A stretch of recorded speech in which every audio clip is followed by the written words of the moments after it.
Mas naging makulay ang 2026 para sa ilang female celebrities na nagsimula ng panibagong chapter bilang mga ina. Kabilang nga rito si Alex Gonzaga na matapos ang mahabang paghihintay at mga pagsubok ay sa wakas ay nakapiling na ang kanyang unang anak. The Philippine Showbiz List presents Alex Gonzaga at iba pang female celebrities na nanganak ngayong 2026. Serena Dalrymple. Sinalubong ng dating child star ang unang buwan ng taon sa pag-welcome sa ikalawang anak nila ni Thomas Brady. Noong January 30, ibinahagi niya ang larawan kasama ang dalawang anak sa Instagram na may caption na 2 under 2 na nangangahulugang mayroon siyang dalawang anak na parehong wala pang 2 taong gulang. Lara Maige. Isang malaking sorpresa ang naging pagsilang ng panganay ni Lara at Gian Magdangal. Matapos mag-perform sa isang concert noong February 13, sumailalim si Lara sa labor kinabukasan, araw ng mga puso. Noong February 15, 6:35 ng gabi, ligtas na isinilang ang kanilang baby boy na si Mario Maige Magdangal, na inaasahan sana nilang darating pa sa March. Melissa Gohing. Opisyal na naging family of 4 ang tahanan ni Melissa at ng aktor na si Rocco Nasino. Matagumpay na isinilang ni Melissa ang kanilang ikalawang anak, isang malusog na baby boy na pinangalan ng Elion Azriel Gohing Nasino sa pamamagitan ng isang cesarean section sa The Medical City noong March 3. Loisa Andalio. Noong March 12, masayang ibinahagi ni Loisa at Ronnie Alonte ang pagsilang ng kanilang panganay na anak na si Rooney Leor Andalio Alonte na mas kilala sa cute na palayaw na Nili. Isang malusog na baby girl si Nili at naging malaking sorpresa sa kanilang mga tagahanga ang kanilang announcement. Chef Elite Manaig. Opisyal na naging ina ang Sparkle Star, television host at celebrity chef matapos isilang ang kanyang baby girl na si Ilia Santi kasama ang asawang si Ralph Abita noong April 20, 10:45 ng umaga. Matapos ang 20 hours labor na walang naging progreso, napagdesisyonan nilang sumailalim sa CS delivery para sa kaligtasan ng sanggol. Sa kabila ng hirap ng panganganak, sinabi niyang sulit ang lahat nang makita nila ang kanilang little sous chef. Joy Spring. Ganap na family of 5 na ang tinaguriang Trevinos. Noong April 29, inanunsyo ni Joyce ang pagdating ng ikatlong anak nila ni Juancho Trevino, isang baby boy na pinangalan ng Gregorio Andres. Ritz Azul. Noong May 12, inanunsyo ni Ritz ang ligtas na pagsilang sa first baby nila ng asawang si Alan Guy na pinangalan ng Baby Guy. Sa isang social media post, nagbukas si Ritz kung paano naging mas espesyal at makahulugan ang pagdating ng kanilang sanggol matapos siyang dumaan sa 2 masakit na pregnancy losses bago ang matagumpay na panganganak na ito. Mav Gonzalez.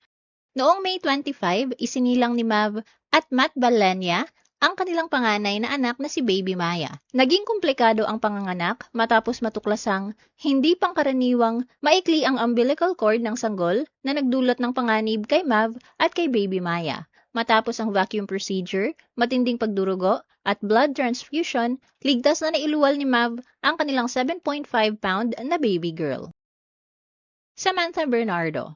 Opisyal nang naging ina si Samantha matapos isilang ang panganay na anak na si Sebastian sa pamamagitan ng isang home water birth. Inilarawan niya ang karanasan bilang magical at isang patunay sa lakas ng katawan ng isang babae. Due date sana ni Baby Seb ang May 31, kaarawan ng kanyang asawang si Scott Moore. Ngunit isinilang siya pagsapit ng June 1 sa ilalim ng tinatawag na Pearl Moon. Mikey Pineda. Noong June 1, ibinahagi ni Mikey at Robbie Domingo ang unang sulyap sa kanilang panganay na anak na si Emmanuel. Sa kabila ng mga naging pagsubok sa kalusugan ni Mikey, sinalubong nila ang kanilang baby nang may matinding pasasalamat at saya na pabirong tinawag ni Robbie bilang kanilang newest housemate. Ella Pangilinan. Noong June 6, inanunsyo ni Ella sa kanyang Instagram ang pagsilang ng panganay na anak nila ni Enrique Miranda. Nag-post siya ng black and white na larawan habang karga ng asawa ang sanggol kasama ang letrato ng maliliit na paa ni Baby Fernando Leon Miranda. Marian Osabel. Noong June 18, sinalubong ng kapuso singer at ng kanyang asawang si Patrick Santos ang kanilang panganay na anak na si Leon Aren. Ibinahagi ni Marian ang kanilang family photos at ang saya sa pagdating ng kanilang bagong miyembro.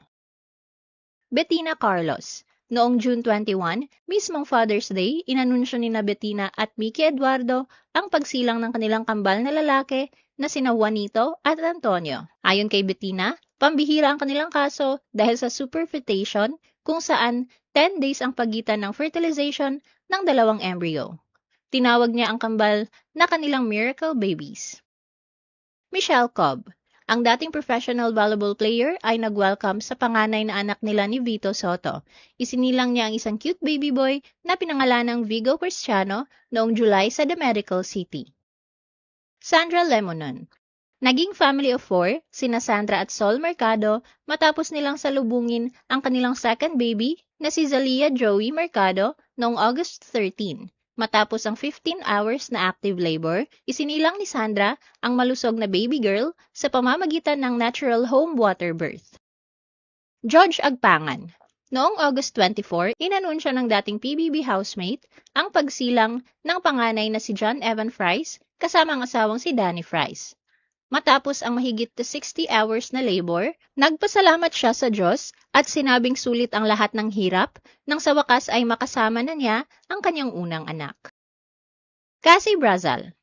Noong August 26, sinalubong ni Cassie at Smokey Manaloto ang kanilang second baby. Ibinahagi ni Cassie ang mga larawan mula sa ospital at sinabi niyang naging sulit ang lahat ng takot, luha at hirap sa kanyang pagbubuntis nang marinig niya ang unang iyak ng kanilang sanggol. Alex Gonzaga. Matapos ang tatlong magkakasunod na miscarriage, masayang sinalubong ni na Alex at Mikey Murada ang kanilang panganay na anak. Noong August 25, nagbahagi si Alex ng maternity photos na tila pahiwatig sa kanyang panganganak. Kinumpirma naman ni Mami Pinti na isang malusog na baby boy ang isinilang ni Alex at nilinaw na hindi kambal ang kanilang anak. Taliwas sa mga kumakalat na haka-haka online.